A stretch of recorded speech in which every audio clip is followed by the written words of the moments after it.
So, do you think it would be healthy for us as a society to talk and think about death more often? My view is that death can be bad for you or it can be good for you, and that depends on what your subsequent life would look like. But as far as what emotions we should have towards death, I think fear is never warranted. The existence of God could make immortality more meaningful. If we are immortal, then would it make any sense to grieve? If we assume the immortality of the soul, then is grief rational? People that have near death experiences, that often has the effect of like jolting them into having a new lease on life. It gives them a sort of deep appreciation for the finitude. I want to ask you this positively. In light of our inevitable deaths, how can we live meaningful lives? Hello and welcome to the discussion. This channel is here to serve as a platform for thoughtful conversations about God, philosophy, history, religion, music, and more. My name is Nahoa, and I'm here to ask questions, to seek truth openly and critically, and to share the journey with you. This episode is about the philosophy of death. Aristotle once wrote, "The most frightening thing is death, for it is a limit, and there seems to be nothing else for the dead, nothing either good or bad." He goes on to say that truly courageous people are fearless in the face of death. Another ancient Greek philosopher, Epicurus, has one of the most famous arguments in the history of this topic. Accustom yourself to believe that death is nothing to us, for good and evil imply awareness, and death is the privation of all awareness. Therefore, a right understanding that death is nothing to us makes the mortality of life enjoyable, not by adding to life an unlimited time, but by taking away the yearning after immortality. This gets us thinking, how should we view death? Why is it bad to die, especially to die prematurely? How should we live in light of our inevitable deaths? And does it make any sense to yearn for immortality? I've had these questions for a while, and I'm excited that now I have a chance to deeply explore them. The scholar joining and teaching us today earned his bachelor's degree in philosophy at Arizona State University, and then earned his master's and doctorate at Syracuse University. He's currently an associate professor and the chair of the philosophy department at Seton Hall University. His primary interests have been related to ethics and the philosophy of death, so without further introduction, Dr. Travis Timmerman, how are you? I'm doing well. How are you? I'm doing great. Like I told you before we got on, I'm really excited to ask you these things. They've been on my mind. I've just been reflecting on them for a while, and then when I found out about your work, I'm like, okay, here's my opportunity to delve into them. So we're going to talk about immortality and meaning in life, but first I want to kind of talk about this intuition that death is bad, right? So most people fear death. It's inescapable, unpredictable, and potentially grief and anxiety inducing. So, of course, death is more than merely the object of intellectual inquiry. With that being said, perhaps it could be edifying to reflect on mortality, to put our lives into perspective and to consider what it means to live and die well. So, do you think it would be healthy for us as a society to talk and think about death more often? Yeah, generally I do. It certainly depends on the nature of the conversation or the way that people think or how frequently it occupies their thoughts. But at least in general, this is something that everybody's going to face.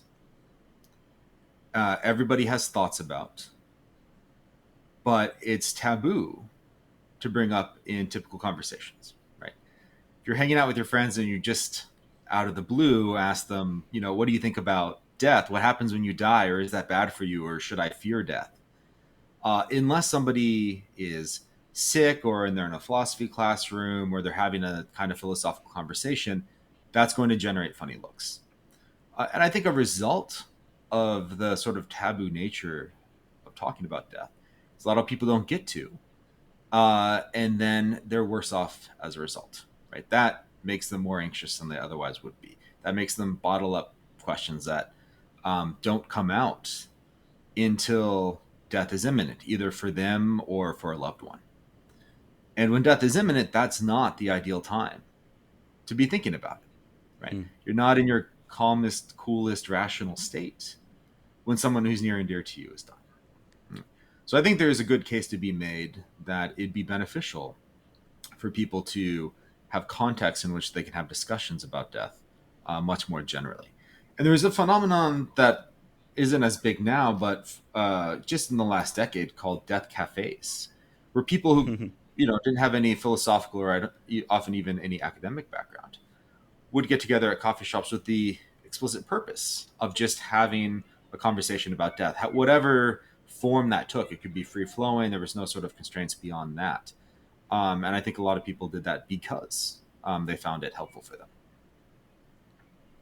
Yeah, I mean, I'd want to see if there's a death cafe around here, because what I'm glad, one thing I'm glad about is that in my own friendships, we've kind of normalized talking about like really deep subjects, and I feel like that would be an environment conducive to those conversations.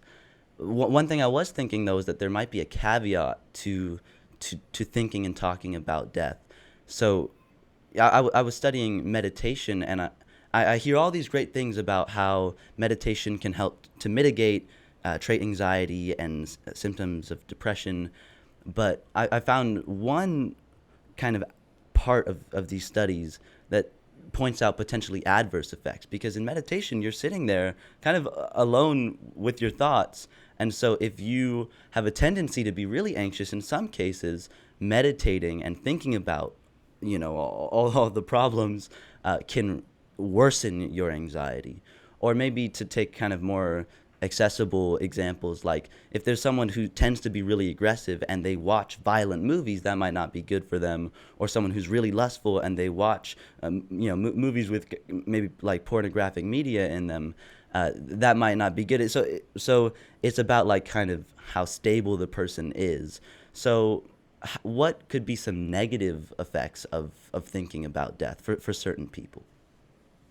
Yeah, right. So before I answer that, I want to just um, emphasize the point that you were raising, which I'm hesitant to paint with too broad a brush, so to speak, in recommending Okay. that people talk about death, because it's going to depend on all sorts of context sensitive factors, like about what that person is like and how the nature of the conversation in question would affect them. Right? So for some people, I think it can be very beneficial. For some people, it could be negative.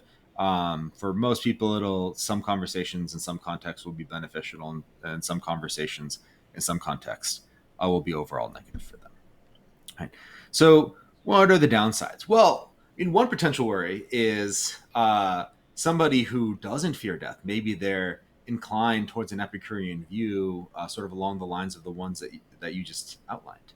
Uh, Subjects those beliefs to scrutiny and rejects them, and then comes to believe that death is bad for them, and it is something to fear.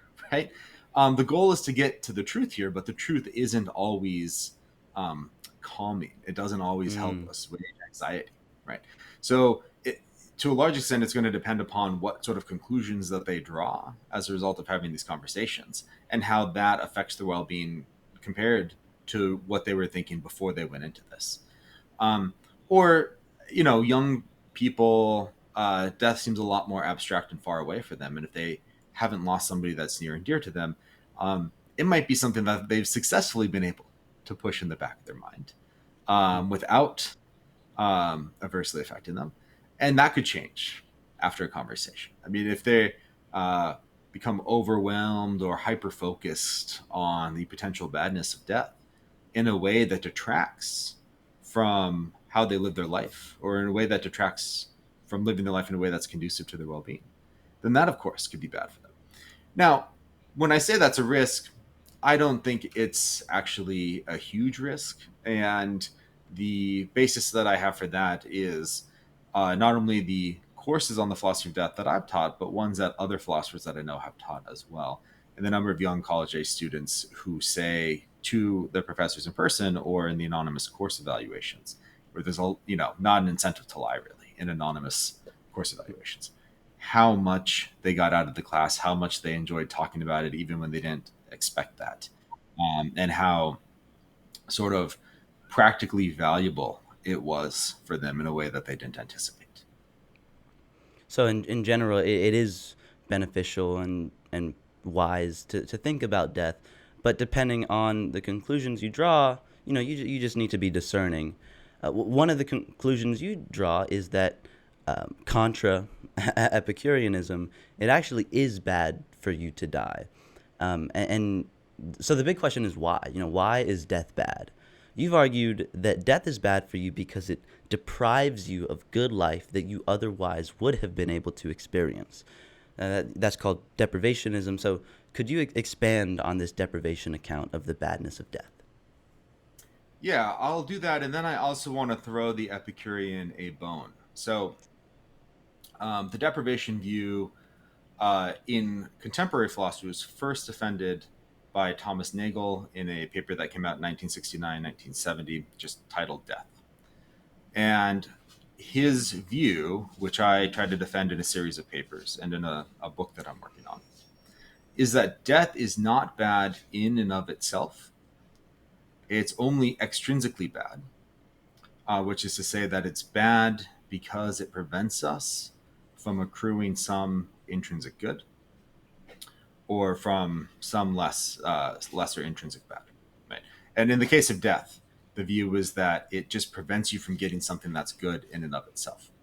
So that's kind of an abstract way of putting it, but I think it can be understood intuitively once we think about this terminology. So, very roughly, to say that something is extrinsically good is to say that it's good because it can get us something that's good in and of itself.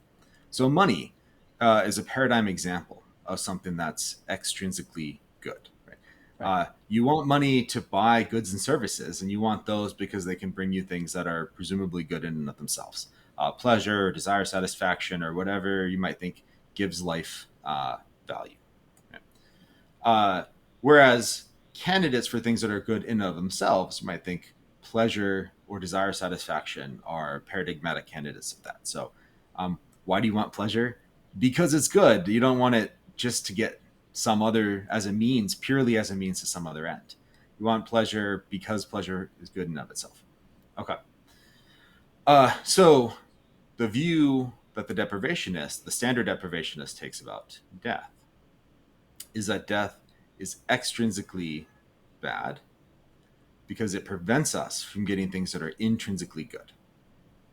So when we die, if it results in the permanent cessation of our existence, then we miss out, at least in cases where we think death is bad, on experiences or bits of life that would contain things that are good in and of themselves for us. So, even if you don't think pleasure is intrinsically good, anybody that thinks good things can happen in somebody's life that matter in and of themselves, just tell me what those are. And the deprivationist will say, death, when it deprives you of those things, is bad for you. And it's bad for you to the extent that it deprives you of that sort of net good. Okay. Now, an important thing that I think is often underappreciated about the deprivation view is it entails that death can sometimes be good for people in cases as well. And those will be cases in which, had the person not died when they did, their subsequent life that they would have continued to lead would be on the whole bad. So people who initiate physician-assisted suicide are often doing it because they believe that if they're not killed now, they would just continue to suffer so much and then die a short time later, or maybe not that short a time later, that their subsequent life would be so bad as to it'd be better for them to not live. Now, if that view, if their assessment is correct, then the deprivation view would entail that those people's deaths are good for them. Or to take a more fanciful case, imagine a spy is finally captured. James Bond's finally captured, and he has a little cyanide capsule that he can bite down on painlessly end his life right now. If he doesn't do that, he's going to be tortured to death, over the course of the next day or two with no means of escape. If he bites down on the cyanide capsule and dies, and what would have happened if he didn't do that is just been tortured for a day and then killed. The deprivation view would entail that his death by cyanide capsule was good for him. It could still be tragic that he doesn't live a long and happy life. It could still be comparably worse that he doesn't get to live a long, happy life. It can be bad for him to be kidnapped and face the prospect of torture. All of those things can be bad for him.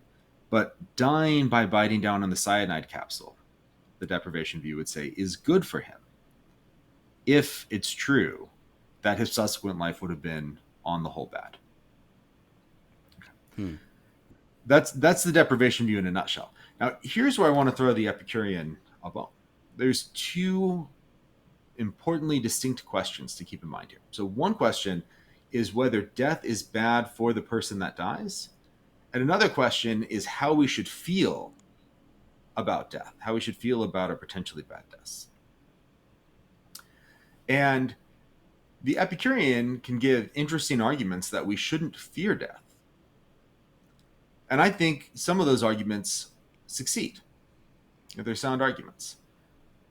Objects that merit our fear, I think, are those that are bad for us in and of themselves. So, fearing torture. I don't know how your audience feels. I've never been tortured, but I would fear the prospective torture, and I fear it because it's intrinsically bad. But death is not like that. Death just prevents us from getting additional good. It just prevents us from missing out on things that are good. And I think that's not an appropriate object of fear. Maybe other negative emotions towards death are warranted besides fear. You might lament death for various reasons, but I don't think you should fear it. So my view is deprivationism about the evaluative nature of death, which is to say that death can be bad for you or it can be good for you, and that depends on what your subsequent life would look like. But as far as what emotions we should have towards death, I think fear is never warranted for Epicurean reasons. So death, following in the line of argumentation that Thomas Nagel set forth, death is bad for you for purely extrinsic reasons. But I don't know, maybe this is just, I don't know if this is a very common intuition, but it seems to me that there's a little more to it than that. So I'm thinking an analogy, like if a musician composes and records a beautiful piece without even necessarily intending for anyone else to hear it, and then the laptop or hard drive that stored it is destroyed or annihilated, that would be unfortunate, not just because no one else gets to hear it or the musician can't play it back, but because the art is, the intrinsically valuable art is gone. And death seems analogous in this sense. Assuming that life is intrinsically valuable, and I don't know if you'd agree with that, but it seems like when someone dies, it's unfortunate because they could have gone on enjoying the good in life, because they leave their loved ones to sorrow, and simply because their valuable life is gone.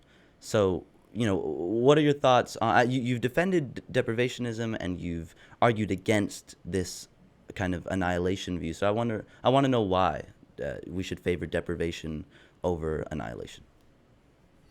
Yeah, great question. So let me talk about the nice analogy that you drew first, and then I'll get into Benatar's annihilationism.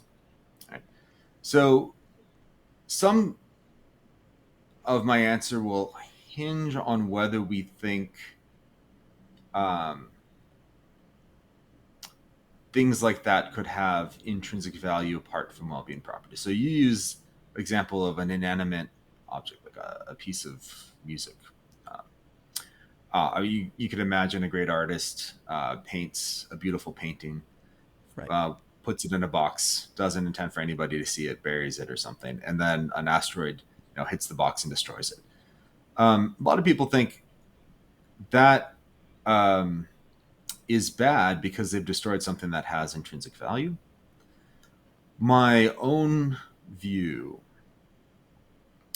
is that inanimate objects lack intrinsic value, and that life itself is neither intrinsically good nor bad.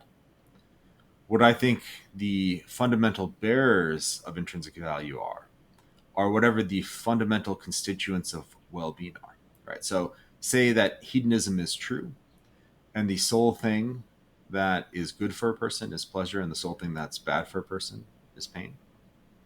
And then I think life itself is neutral. If there's a life that's free of both pain and pleasure, that would have no positive or negative value. I would only be life with, say, pleasure would have positive value, life with pain would have negative value, and as almost any actual life, it would be a mix of both of them. You would sum the pleasure, subtract the pain to figure out what the value is over the course of that life and at any moment in that life. Now, that's obviously a contentious view about well-being and intrinsic value that I hold. That I want to emphasize is not a commitment of deprivationism per se. Right? So you Okay. compare that view with the deprivationist view of the badness of death, but it's not a commitment of deprivationism. Deprivationism is neutral with respect to the correct account of well-being, and it's neutral with respect to whether um, life itself has intrinsic value or whether inanimate objects have intrinsic value. But nevertheless, I wanted to make that background assumption that I'm making explicit because that can inform my answer. Okay. Is it all right if I ask you to follow up? Please. Yeah. Yeah.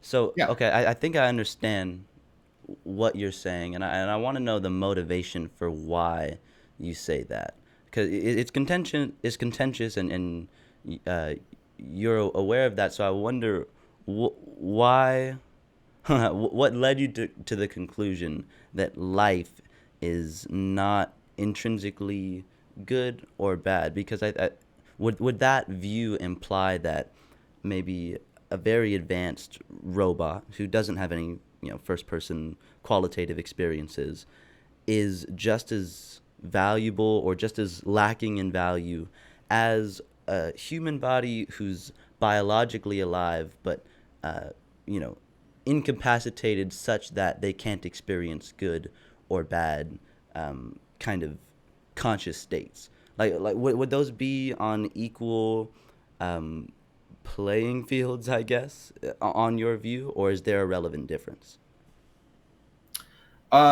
It depends on the details of this person that the biological human that's not conscious, which is such a philosopher answer. I'm sorry, but is No, it the yeah, that's case that good. they had first person conscious experiences in the past and they're in a coma now without like a consciousness coma, or were they like an anencephalic human that just had a brainstem but no brain, so they're a biologically alive organism but they've never had first person experiences, they've never had desires, they've never had personhood, or I mean it would depend a lot on how we fill out the details of those of the case. But let me just to try to answer your question as directly as possible. There's ways of filling out the details of the case, such that this living human organism that has no first person experiences and an advanced robot that has no first person experiences are indeed on a par with respect to the amount of intrinsic value.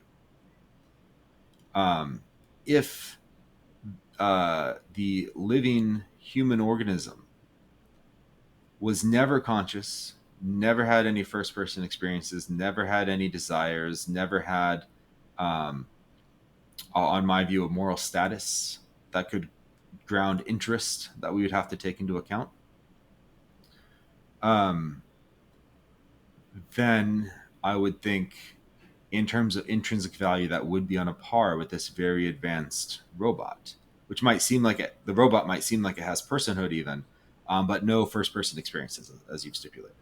That's not to say that they're on a par with respect to the amount of extrinsic value. So it could be that the humans just don't care about this robot at all. They built it; it never had any first-person experiences. It, served some purpose for them. They use it to produce some sorts of goods or whatever. But they don't feel that way about the living human organism in question that never had a brain, never had any first-person experiences, never had any desires, nonetheless. But they could still be um, have a shared history with that human in such a way that they Mm. they care about them and they'd be affected, uh, understandably, by the prospects of that human in a way that they wouldn't by that robot. And like that would be, um, that's not inconsistent or objectionable in my view at all. W- would in principle would it be could deprivationism and something like Benatar's annihilation view be consistent? Like, could it be that death is bad for you because it deprives you of future goods and because it takes away some intrinsic value? So it's like two questions. One is it consistent, and then two, again, this is just my last kind of clarification question. Why would you reject specifically Benatar's annihilation view? Yeah, great question. So to answer the first, yes, I think it is consistent. The way that Benatar understands the view is basically deprivationism plus the claim that annihilation is also Mm. bad for the person who dies. And the reason that he accepts that view is because he thinks it does a lot of theoretical work if we make that assumption. So, for instance, and you alluded to this yourself, when somebody is dying when they have no perspective, good life in the future, it still seems like something tragic happened to them, right?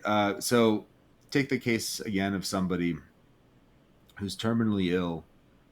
They initiate physician-assisted suicide and prevent themselves from suffering and dying a short time later. Benatar would say, and I think rightly, that something tragic happened there. And he thinks we can explain that if we say that the death was also intrinsically bad for them, rather than trying to assess the value of death solely by what it prevents somebody from missing out on. Because if you don't build in that assumption, the deprivation view is going to entail, as I mentioned, that their death was just good for them. All right, or at least it was overall good for them. Okay. So why don't I accept that? Why don't I accept the addition of annihilationism? Well, one reason is I think we can do all of the explanatory work that Benatar has in mind with the simple version of deprivationism that I accept. Right. So the deprivation view says this person's death, this hypothetical person's death, was good for them. But I can also say, nevertheless, it's tragic that they didn't get to live a long and happy life. Right? So the death that they brought about, that event, say they end their life by, drinking cyanide. That was good for them if it prevented them from missing out on a bad life. But it nevertheless is tragic that they didn't get to live a much longer, happier life. Mm. I think it could be tragic that they don't get to live an infinitely good life, assuming that they don't. And you might think there's something unfair if they die really young. You could think that it's tragic that they died young rather than old, even though the event of their death was good for them. Or you just think there's something grossly unfair about that, and that we should have a negative attitude towards it being unfair that they had to die so young. And those claims don't require, or they're not inconsistent with, taking a stance on whether the event of death is bad, right? Because the thought is the event of death was good for them because it made them better off than they would otherwise be. It prevented them from missing out on additional bad life. But it's tragic that they didn't have the option of getting additional good Right. life and living that, right? That I can still say that that's tragic, and I think that that's tragic. Right? Okay. The other reason is that the value of the deprivation view is it preserves this link between how overall good or bad the event of death is and the prudential reasons that we have to seek or avoid it, right? So if your death is overall good for you, from a purely prudential, not moral, but from a purely prudential standpoint, you should go after it. If it's bad for you from a purely prudential standpoint, like what's good for you, not necessarily what's moral, but what's good for you, you should avoid it. If you go the annihilationist route and you say, no, your death is still bad for you, but you should seek it from a prudential standpoint because you'd be better off if you die. It doesn't sound felicitous to my ears. It Mm. sounds like you're not using the term bad for correctly. If something is overall bad for you, then I think it has to be good for you to avoid doing that. Right. And if we sever this connection and say, no, it's really overall bad for you because you just go out of existence. But also you should do the bad thing for you because if you avoid the bad thing for you, you'll be even worse off. That just sounds like we're not using the term bad for in the way that it's used in the English language. Okay. One final argument against the annihilation view is if you tell me that death is intrinsically bad for the person that dies, I want to know how intrinsically bad it is. And whatever the answer to that question is, I'm going to start asking about trade off cases. So, in general, when you're choosing between one of two intrinsically bad things, all else equal, you should do the thing that's less intrinsically bad for you. Okay. So, pain, I think, is a very plausible candidate for being something that's intrinsically bad. And if you tell me that death is intrinsically bad for the person who dies, like Benatar does, I'll say, okay, tell me how intrinsically bad death is, and then I'll give you a case where you can avoid the intrinsic badness of death by incurring some lesser intrinsic bad. Okay. Which I'll make pain. So suppose death is bad for you in and of itself. Say, how bad is it? And Benatar says, oh, it's really bad. It's horrible. And he grounds all these negative attitudes. It's a tragedy for this reason, so on. I say, okay, suppose that I could put you into a consciousless coma for eternity. All right, so you're not going to have any first-person experiences ever again. You're not going to have any desire satisfied or thwarted. Let's say this won't be comforting or distressing for your family members. You'll just go into this consciousless coma forever, never to come out of it, no hope of ever coming out of it. And in order to do that, you just have to go to this torture chamber for a day or a week or an hour, however long it is, to be just less intrinsically bad than death is. If death is intrinsically bad, that would be a prudent thing to do. That is, it would be good for you to undergo some level of torture or some level of pain to avoid death itself without getting any other goods. And that just seems obviously irrational to me. It seems obviously imprudent. There is no amount of torture, no amount of pain that I would undergo to avoid death if it doesn't result in any additional good life. Or, suppose you could avoid death by subjecting yourself to some great deal of pain and then being cryogenically frozen for eternity.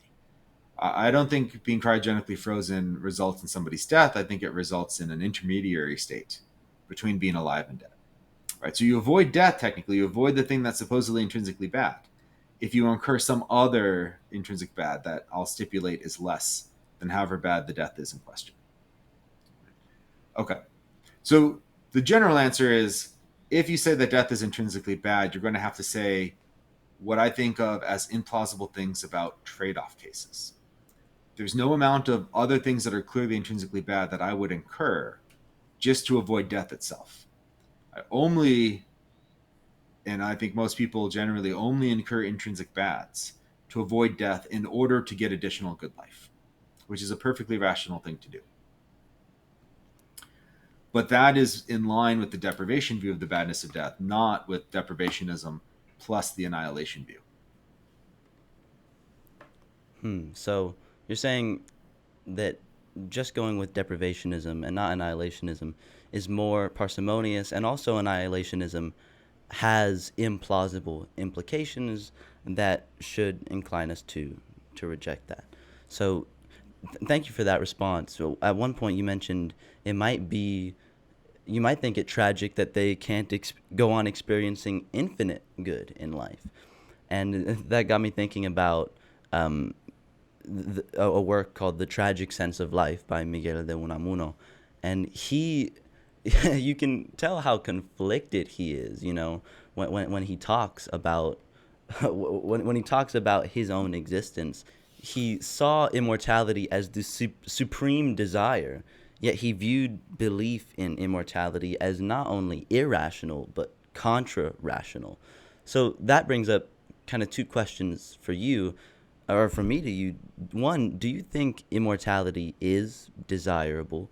And two, do you think it could be reasonable to believe in unending life? Does that even make sense? Yeah. Okay, good question. So I should preface my responses with, as with most philosophical questions, the views that I defend are controversial. Um, and other people who are at least as smart, if not much smarter than me, have different answers. So a lot of people, for instance, think immortality would necessarily be undesirable. I don't think that. I think immortality, at least some types of it, would be not only good for us, but of course, infinitely good for us. And we should want that. Right. Um, but don't just take me at my word. You can listen to my arguments, but read the arguments of other people who disagree with me and then form your own opinion. You mentioned my book. I'm sorry to do this, but I got to plug it. This is the book that you're referring to. We have an excerpt of what you were just talking about in the book, but we have a lot of other good stuff in there as well. Okay. So let me just say, as a conciliatory point first, some types of immortality I do think would be bad for the person living it. So if you're tortured for an eternity, you go to like hell in like an early Christian conception of hell. That seems really bad for me. So not all immortal lives would necessarily be good for the person living it. One of my favorite films, It's Such a Beautiful Day. I'm gonna spoil the ending here, but it ends with a character who is fearing death, what he thinks of as his imminent death, supposedly becoming immortal, and everybody else remains mortal. So in the last like minute and a half of the film, you see him in a montage form relationships with people who grow old and die and mourn them, and then form relationships with more people who grow old and die, and then the human species dies, and then subsequent life or alien life comes, and then he is revered as a god, and then they all die, and then the heat death of the universe happens, and then he's just floating out in space for eternity with everything else in the world gone. Right? Mm. That sounds terrible to me, right? I do not want that, right? That I could not be alone floating in space for an eternity with no contact with other persons. And I think have that be good for me. I'd go mad, right? Okay. Uh, I'd go mad in some finite amount of time in solitary confinement, like actual humans do. But an infinite amount of time sounds like one of the worst punishments ever. Okay. So I think that is uncontroversial, right? The trickier question is: are there some types of immortal lives that would be good for us? And I think yes, absolutely. Now, in order to say why, I have to, I think, explain why people disagree with me. So, there's a very famous play called the Acropolis Case, and a very famous for philosophy paper that Bernard Williams wrote called Reflections on the Tedium, the Macropolis Case, Reflections on the Tedium of Immortality. And in a nutshell, what Williams argued was that immortality would necessarily be bad for creatures like you and me, because one of two things would happen. We'd either stay the type of person that we are with a certain type of desire that we have, which he calls categorical desires, ones that are not conditional on being alive. And if we stay the same too much, we will exhaust all of those desires. We'll do everything we want to do that's not conditional on being alive. And then we'll become interminably bored. We won't have the fate of the protagonist at the end of It's Such a Beautiful Day, but nothing will move us anymore to do anything. Or, he says, we would change and acquire new desires. But over enough time, the person in the future that would be enjoying life would be so radically different from what we're like now that we just couldn't relate to that version of ourselves in the right way to want to care about, or to have any reason to care about them living that life. Right? So I love philosophy now. I can't get enough philosophy. But his thought was, I'm either going to get bored of that at some point and not acquire new desires, or I'll acquire new desires about things that I don't care about. And I don't care about golf now. Apologies to people who like golf. But maybe I'd like golf. Maybe I'd like some new sport that hasn't even been invented yet. And right now in 2024, when I'm looking at what Travis, a billion years, 50 billion years, 100 billion years from now, what that version of my life would look like and what that version of me would look like would be so alien to me that I just couldn't relate to it in the right way to have a sort of self-interest in continuing to live. So that's his argument. Now, there's a huge literature that's just responding to that argument. And I think I'm just persuaded by those arguments, right? So I don't know why I should get bored from doing philosophy ever. And even if I would, in fact, get bored doing philosophy, that's not a necessary feature of what my life is like, right? Some deity could presumably make me disposed such that I enjoy philosophy forever. I don't know why I should get bored with talking to people or spending time with people. It's not obvious to me that I would get bored doing that, especially if my memory is imperfect like it actually is, right? I don't see why I should object to doing something again for the billionth or 10 billionth or 80 zillionth time if I'm enjoying doing it, right? People do in fact get bored of chess, but if I forgot, if I became a chess grandmaster, played for a while and then moved on to something else and then forgot my time as a chess grandmaster and go back and learn it again, and I'm enjoying doing it and it's an important, valuable skill in many ways, I think that would be good for me. And I don't have any objection to doing, repeating certain cycles of my life where other people might think that that's a meaningless existence. So I do think some types of immortality would be infinitely good for us, and it's desirable for that reason. Yeah, I mean that. Sorry, go ahead. Go ahead. So, in the literature, people respond to William's idea that every desire, every categorical desire you have is exhaustible. But people often point out, what about the pursuit of truth? Are you going to become uninterested in understanding truths when there are infinite truths? It's not clear that you could fulfill that desire to know truth and to know all truth, or that you could lose interest in it, right? Spending time with people, engaging in conversation. And when we're talking about immortality, I feel like this almost gets us at the intersection between different subfields of philosophy, the philosophy of religion and the philosophy of death. I wonder how these subfields have interacted before and how they're interacting in contemporary academic debates, because I feel like the existence of God could make immortality more meaningful, right? There's no worry about boredom if God perpetually creates things and reveals truths for us to explore. There's no worry that all of our desires will be exhausted if we can commune with an infinitely good God, whom Miguel de Unamuno calls the supreme cause and the supreme end. At least, that's how it seems to me. So how do you think introducing God to the discussion, even if just for the sake of argument, could affect the discourse on these topics? Yeah, so there's some overlap between the philosophy of religion literature and the philosophy of death literature, and there's philosophers that work in both. And then there's some sort of distinct questions that have, appear much more frequently in one of those subfields than the other, and vice versa.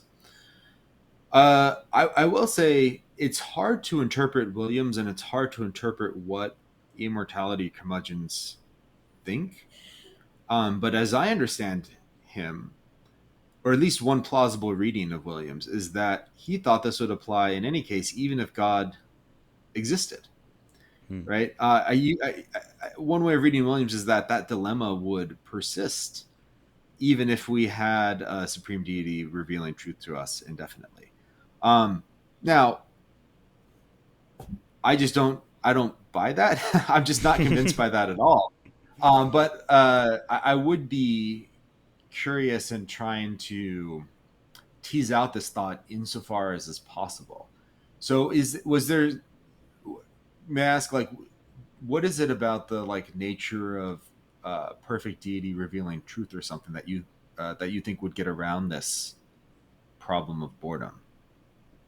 Well, if there's a concern that he talked about exhaustible categorical desires, right? And there are Yeah. two ways for a desire to be exhaustible. Either you complete it, maybe you desire to kind of uh, complete your collection of comic books or whatever, and you complete that collection, right? It's been Yeah. exhausted, or you lose interest in it, and so um, even when there's infinite time, in a sense, all of your desires are finite, but introducing an infinitely good, supreme deity or perfect foundation of reality, who could, as you said, indefinitely reveal truths or create things to explore or reign over or things like that. I feel like that would remove a concern that you are going to be bored forever, you know? Yeah.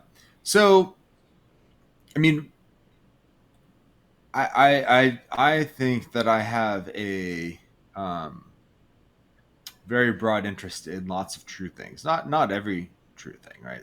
But Right. truths about mathematics or something I think I could find indefinitely interesting. I think truths about strategy and various possible games, like chess and its variants, I could find indefinitely interesting.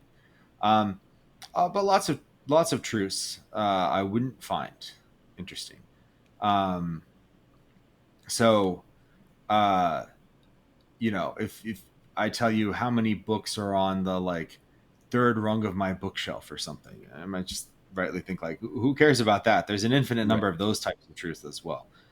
Um, One thing that perfect deity could do is change our psychological disposition such that we find things interesting when we otherwise wouldn't have.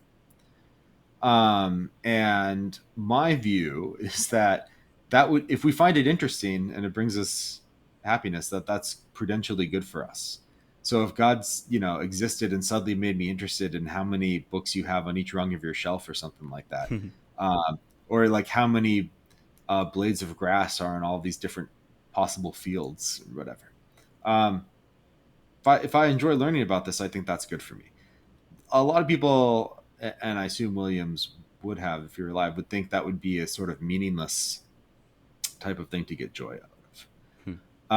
But even if that's true, God could presumably, if he existed, change our psychological dispositions or ensure that we have the psychological dispositions to care about whatever truths that the people in question think are meaningful, whatever the immortality curmudgeons say, like, oh no, that truth's about numbers of books on a bookshelf, not important to your life, but like beautiful mathematical truths or truths about the laws of logic or truths about ethics or truths about art or human nature, whatever they want to say.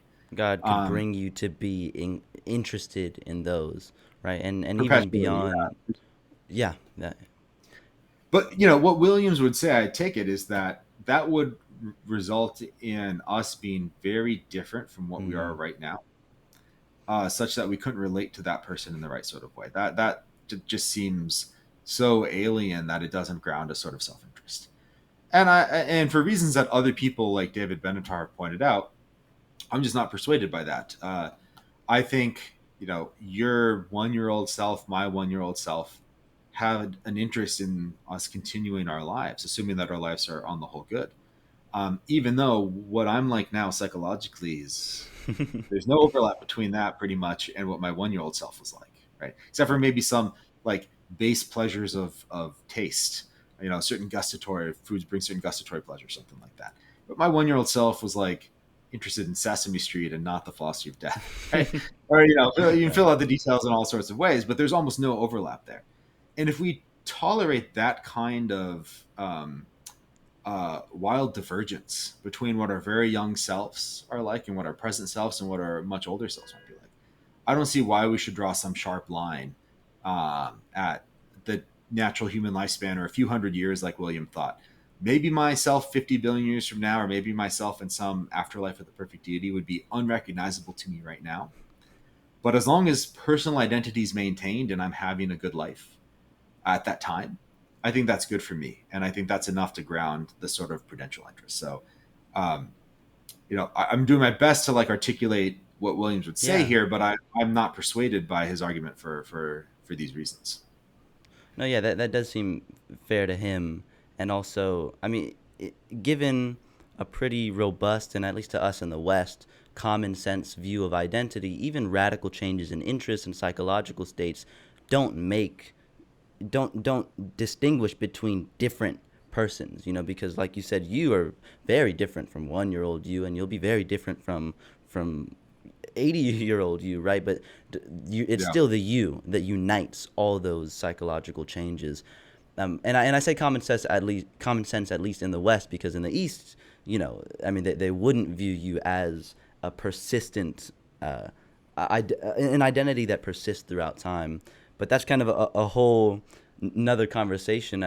Going back to this, it's not just propositional truths. Like God could make you um, interested in endless propositional truths, or according to the immortality curmudgeons. Am I saying that right? Curmudgeons, you Hmm. know. Then it's not just about propositional truths. I mean, even if we think that conversing with other humans could be infinitely enjoyable and interesting, then if there's a supreme deity, then communing with that supreme deity, how much more would that be meaningful? Morally, because he would be the highest good, and we're directed toward the good, or prudentially, because it can only be beneficial to commune with the greatest good. And so it seems like, in any sense of the word meaningful, the existence of God, maybe barring talk about a traditional hell, the existence of God would make life infinitely meaningful, right? Contra Williams.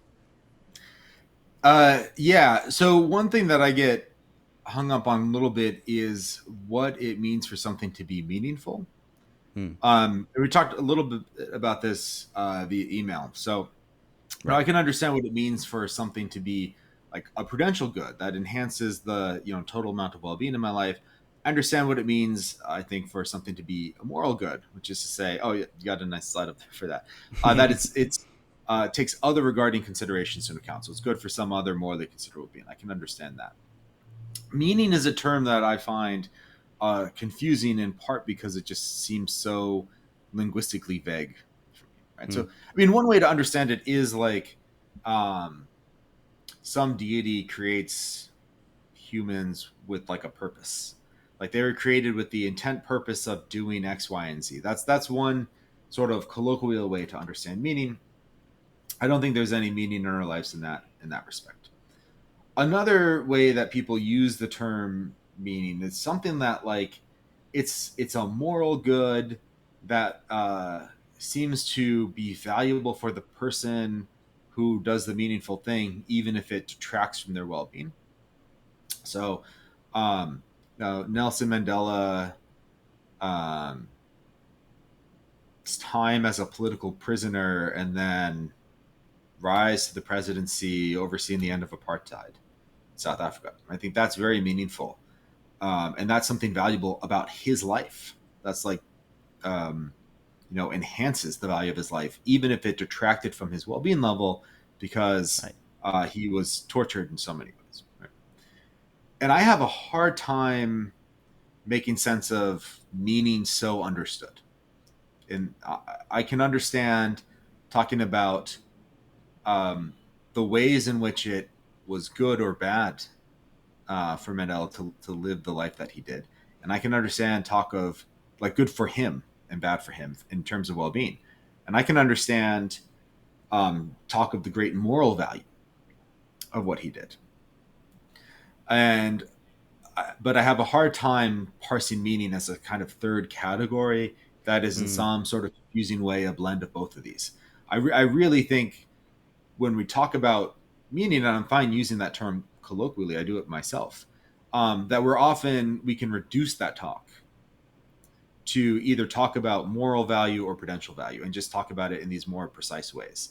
Now that I don't know if anybody else holds that view besides me. I just want to be clear that that's like a highly contentious view. But I am a meaning skeptic in that way. So I'm sort of hesitant to assert any claims about meaning without trying to translate it into more basic claims or more fundamental claims, maybe about the moral or prudential value of different actions. Hey, I mean, I've never seen that, but I think that could be helpful because even when I started um, thinking about the meaning of life and looking into it, I was wondering why did we choose this word meaning?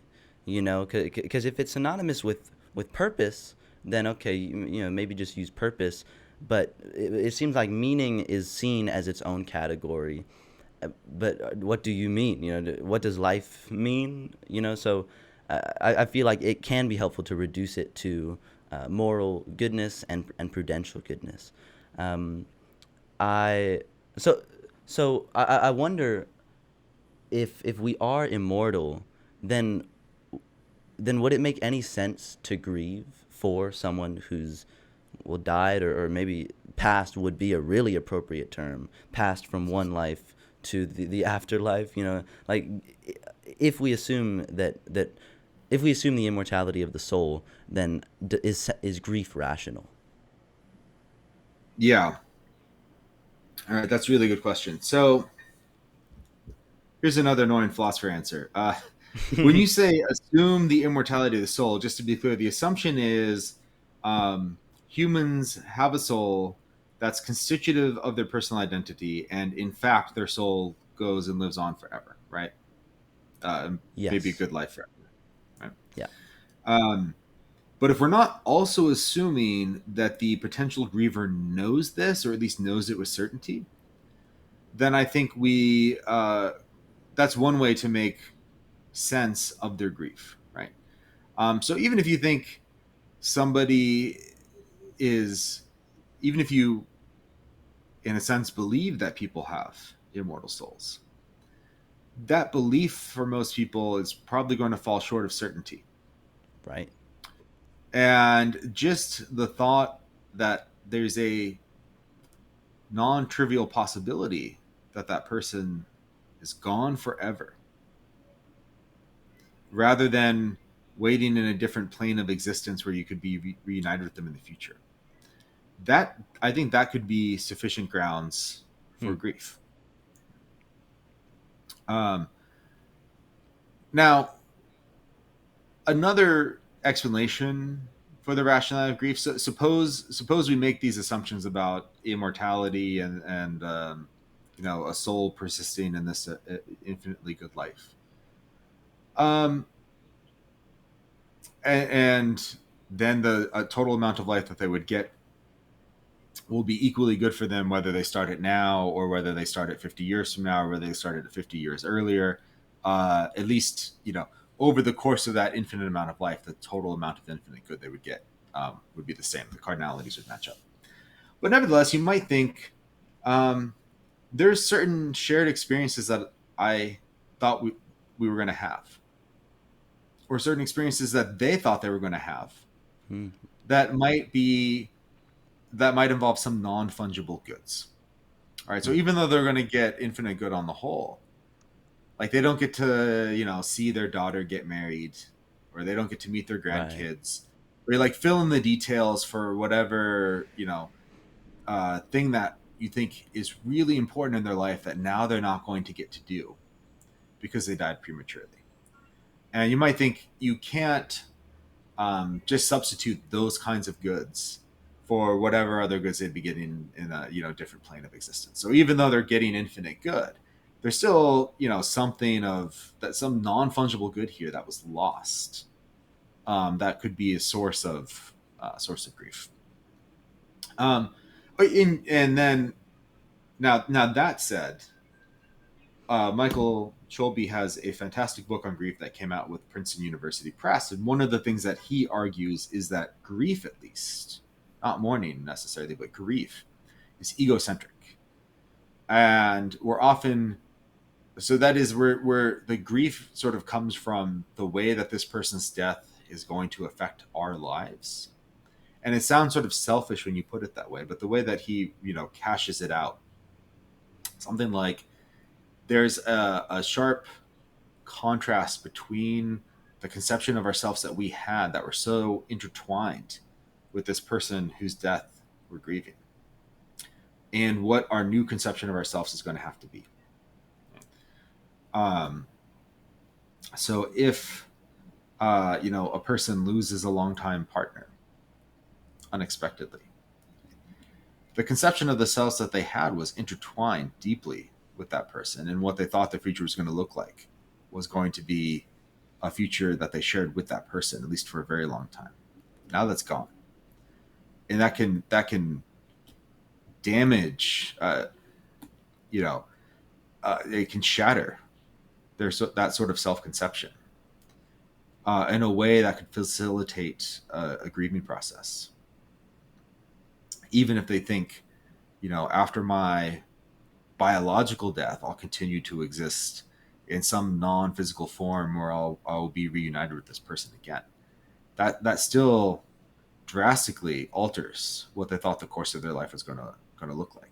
And I think that could also be a rational grounds for grief, even if you think you're both going to get infinite good.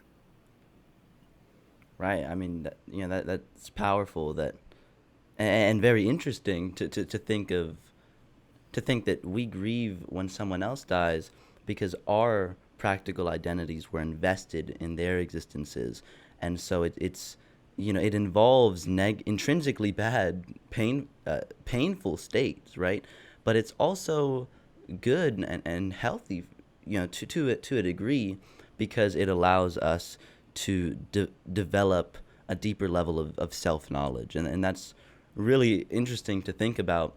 Now, I've often heard it said that hold on, let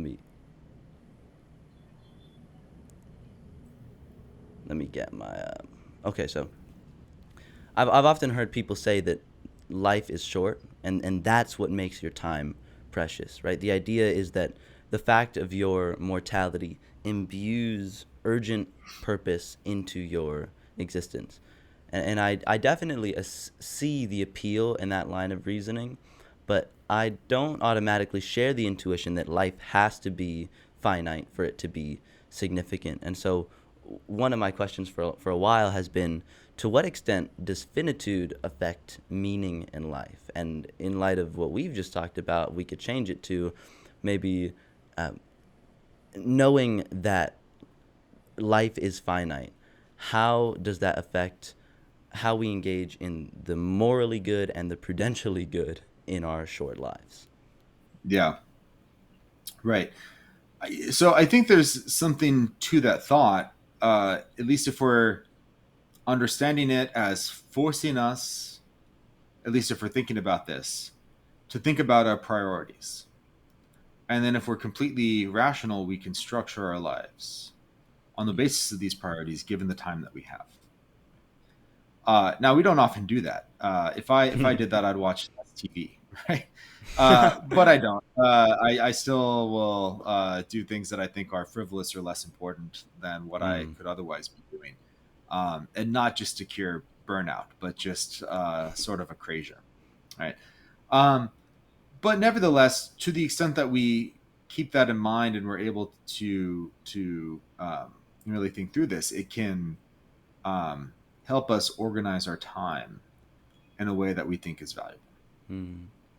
given our priorities. And when people have near-death experiences, and there's a book that John Martin Fisher and Ben Mitchell Yellen wrote on this, which is really good. It's a short, popular book. It can be read in like a couple hours.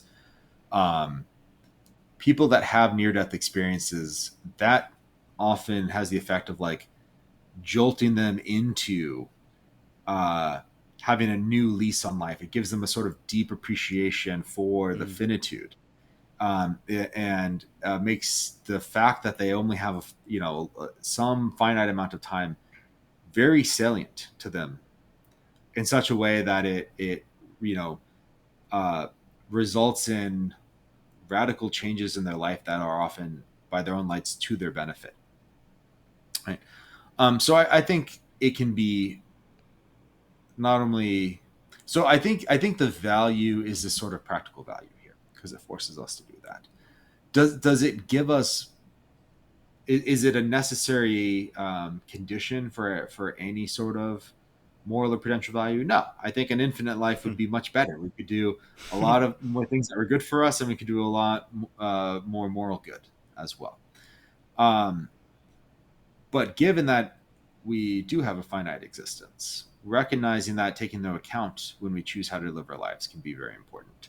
But it can be potentially dangerous too. So, um, one thing that I think one of the greatest philosophers of the 20th century, Derek Parfit, was aware of was his short existence. And he became like monomaniacally focused on finishing a follow-up to his book Reasons and Persons, which was called On What Matters. It was published this huge tome in 3 volumes, thousands of pages, and it's an impressive work, to be sure. But the priority that he gave that over almost everything else in his life, I think, was actually to his detriment. Mm. Um, and that comes out nicely in the biography of Parfit that was published last year. So, you know, recognizing the finitude of life and then trying to organize our life on the basis of what we think our priorities should be, that can go well if you're prioritizing correctly. But it's often easy to prioritize incorrectly, and then that could be a curse as well as a blessing. If Parfit weren't so constantly aware of like, I only have this many years that I can expect before getting this workout, getting this magnum opus of his out, he might have been able to have a more well balanced life that would have actually been better for him Hmm. overall. All right. Now, I'm not going to ask you to solve the problem of purpose of life, right? That would be quite a request. But in the literature, people talk about um, kind of what can bring meaning into our lives, right? So fulfilling goals within our lifetime can be meaningful, because you have this amount of time to live, but you can have and accomplish a variety of achievements, and that can be good for you and good for others too, right? So, another approach to this is just fully engaging in the present, right? We're generally oriented toward the future, but if you are fully enjoying the current moment and what you're doing right now, then there's kind of no greater happiness that you can wish for if you're fully engaged now. Or, Dr. Thaddeus Metz notes that even if their lives were finite, Mother Teresa, Albert Einstein, and John Coltrane lived remarkably meaningful lives because of their contributions to the transcendentals, to the good, the true, and the beautiful, respectively. So I want to ask you this positively. In light of our inevitable deaths, how can we live meaningful lives? Yeah, so I think the living in the moment is sort of in tension with trying to live a meaningful life where that's understood as something of great moral and perhaps to some degree prudential value. Now, that said, I think it can be important for people to try to live in the moment, especially if it helps them, um, you know, quell their anxiety to some degree or make choices that overall benefit them. And that certainly could be true. But understood literally and taken at face value, which is maybe not the most charitable interpretation, it can result in an inability or at least hindering one's ability to make long-term plans that could actually Right. maximize the meaning of their life, so understood. Right? Um, so how to do this? Well, my view is, as boring as it is, you know, controversial. I think all sentient creatures have moral status, and all of those interests have to be taken into account when we decide how to live our lives. And if I had to guess as to what we're morally obligated to do, I'm inclined towards thinking we have to take all the interests into account, look at the options available to us, and pick the option that's going to roughly do the most good, adjusting for some things like if people can deserve good or not deserve good. then that have to be adjusted for. If uh, people could avoid harm on their own or not, that would have to be adjusted for. Or if people wouldn't otherwise exist as a result of our actions, then I don't think we're required to do that. So this is getting maybe too far into the weeds, but for instance, it might do. My wife and I have one kid. It might do hypothetically more good to have additional children, not because like we're especially great or anything, but just because people tend to live happy lives, and they'll have, they'll likely have children that'll lead happy lives, and they'll likely have children that'll lead happy lives, and so on. So it just creates more people, more potentially happy people in the world. But if they wouldn't exist otherwise, then I don't think we could be required um, to have kids, for instance. Okay. So anyway, what's my answer? Well, it's really boring and controversial, but it's, you should look at your options and you should try to do the one among those options that's going to produce the most good, adjusting for a bunch of different complicated things like um, actions that result in people coming into existence who wouldn't have otherwise, or adjusting for whether people deserve to get good or whether they deserve not to get it, adjusting for whether they could get the harm on, avoid the harm on their own or not. So it gets kind of it's a long, ugly formulation about what we should do. But the bumper sticker version is look at the options available to you insofar as you can, and then pick the best one of those. It's not very actionable advice because that's so vague. Like, how do you individuate options? How do you figure out what your options were? What axiology do you adopt to try to like rank them in terms of goodness? But I will leave that to the viewers to decide that for themselves. Well, you keep saying, "Oh, this is contentious," or this is just a boring philosophical answer. But I mean, that's good. Broadly speaking, to live a meaningful life, you act morally and justly in the interest of sentient creatures, and again, that's very broad. You said that's not very actionable, but that puts a moral emphasis on meaning in our lives. So I really appreciate that. Those are those are Well, let me say something that maybe is more actionable now. Sorry to interject here, but no, of course, go ahead, go ahead. this was much harder 50 years ago, much harder 100 years ago, much harder 300 years ago, right? When the range of people that we could interact with was much smaller. But given advancements in technology, it's a lot, just given how more interconnected the world is, and more uh, fewer and fewer people are in poverty, and more people have the means to do things like travel or go places. I have access to the internet. It's a lot easier to connect with others now and get information about organizations like effective altruist organizations, for instance, that Right. people could participate in or join in a way where they want to improve the world. And I'm not saying it has to be effective altruism necessarily, but just in general, the more interconnectedness and higher amount of wealth that people have in the world makes it a lot easier, I think, to make a bigger sort of impact or dent in the world than it was, even in the lifetimes of some people today. Hmm.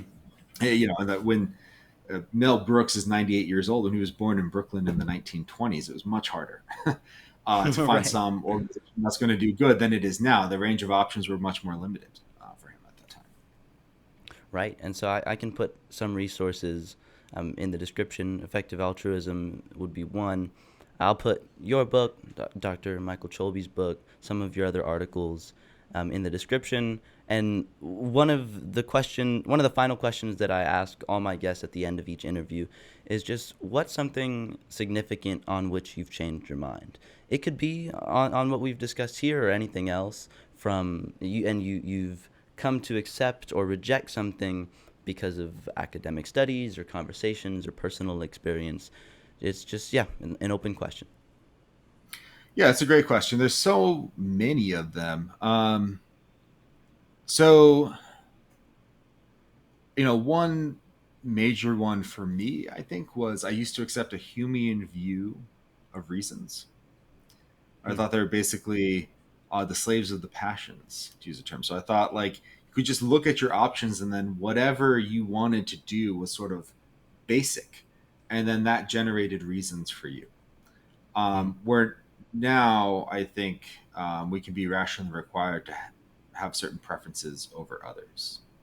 Hmm. With respect to death, pre-theoretically, I thought death was intrinsically bad. So I didn't formulate it as annihilationism because that terminology did not exist at that time. And when I first started thinking about this way back at Arizona State University, my thoughts were much more general and crude and sort of a response to first order intuitions that I had. Um, but I think the most accurate way to describe them was I went in thinking death was one of the worst things that could happen to people. And because it was intrinsically bad and merited fear. And it was after reading Nagel and deprivationists that came after him, including very notably Ben Bradley's book, Well-Being and Death, that I changed my mind and accepted the deprivation view of the badness of death and gave up the view that death is something to fear. Awesome. Yeah, I think being able to change your mind is evidence that you're open-minded and that you are really oriented towards the truth. So I appreciate that. I appreciate this whole conversation, and I'm grateful for your time. So I don't want to take any more of it. To you.